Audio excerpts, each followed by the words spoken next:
আল্লামা সাঈদী রহমতুল্লাহ আলাইহির একটা খুব আলোচিত দৃষ্টান্ত, সিংহ আর একটা নেকড়ে আর একটা পাতিশিয়াল, এই তিনটাই মিলে সারাদিন পরিশ্রম করে তিনটা শিকার করেছে।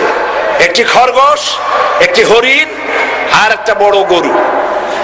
সিংহ বলছে আমি পরিশ্রম করে আমরা তিনজনে শিকার করছি, কিন্তু আমার নিয়ম হলো বিচার ব্যবস্থা না করিয়া, ভাগ না করিয়া খাওয়া আমি পছন্দ করি না।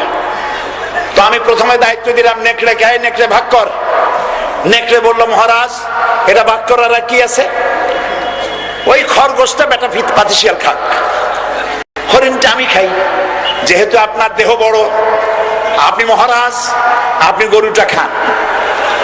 সিংহের মেজাজ খারাপ, বেয়াদব, এই ধরনের অসম বন্টন নীতি কে তোকে শিখালো? এক থাপ্পড় মারছে, নেকড়ের কল্লা উড়ে গিয়ে 50 হাত দূরে পড়ে গেছে। এবার সিংহ বলছে এই শিয়াল ভাগ কর বেটা। শিয়াল কয় মহারাজ এই সাধারণ জিনিসে কি ভাগ করার কোনো বিষয়? কয় না, ভাগ না করলে তো আমি খাইতে পারি না।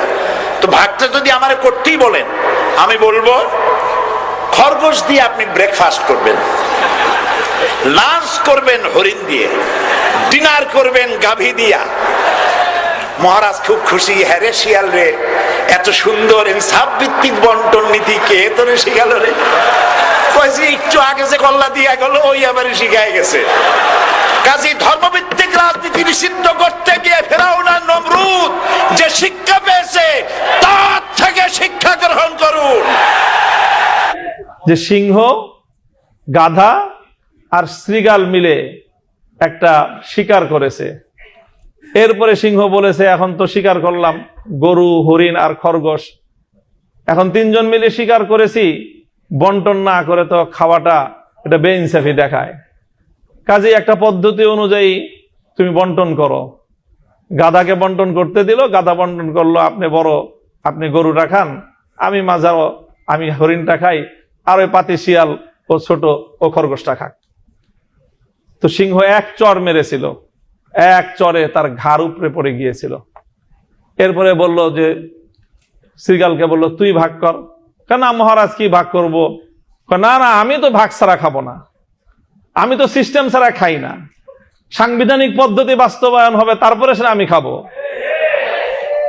শৃগাল বলল যে আপনি গরুটা দিয়ে সকালবেলায় আপনি ব্রেকফাস্ট করবেন, হরিণটা দিয়ে ডিনার করবেন, লাঞ্চ করবেন, আর খরগোশটা দিয়ে আপনি ডিনার করবেন। জিজ্ঞাসা করলো এত সুন্দর বন্টন তোরে শিখাইছে কে? তো শৃগাল বলে ওই যে একটু আগে যে গাধার পরিণাম আমাকে এই উত্তম বন্টন শিক্ষা দিয়েছে।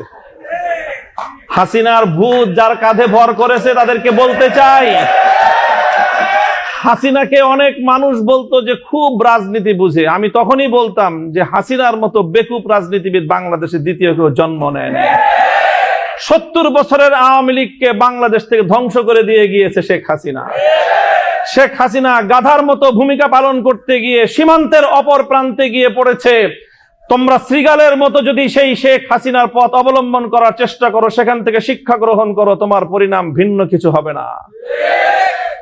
ক্ষমতার মসনদে বসলে জনগণকে খুব ক্ষুদ্র মনে হয় না? ক্ষমতার মসনদে বসে শুনেছিলাম ইঁদুর নাকি নিজেকে সিংহের মতো ভাবে। আজকে বিএনপির অবস্থা দেখে মনে হচ্ছে তারা ক্ষমতার মসনদে বসার পর জনগণকে তারা ইঁদুর আর নিজেদেরকে সিংহের মতো ভাবছে। আমরা পরিষ্কার ভাষায় বলি, জনগণকে সম্মান করতে শিখো। গণভোটের যে রায়, বাংলাদেশে এটি ৪র্থ গণভোট আজকের আলোচনায় এসেছে। বাংলাদেশের তো নয়, বিশ্ব ইতিহাসে রেফারেন্ডাম এবং গণভোটকে এইভাবে উপেক্ষা করার কোনো দৃষ্টান্ত এবং নজির নাই। এই নতুন নজির সাব্যস্ত করে, নতুন নজির স্থাপন করে নিজেদেরকে ইতিহাসের আস্থা করে নিক্ষেপ করবেন না। শহীদ জিয়াউর রহমান, বেগম খালেদা জিয়ার, বিএনপির প্রতি আমাদের এটা সর্বশেষ শুভকামনা। এরপরও যদি আমাদের আর কিছু বলতে হয়, আন্দোলনের মাঠে কথা হবে, রাজপথে আমরা তোমাদেরকে মোকাবেলা করবো ইনশাআল্লাহ।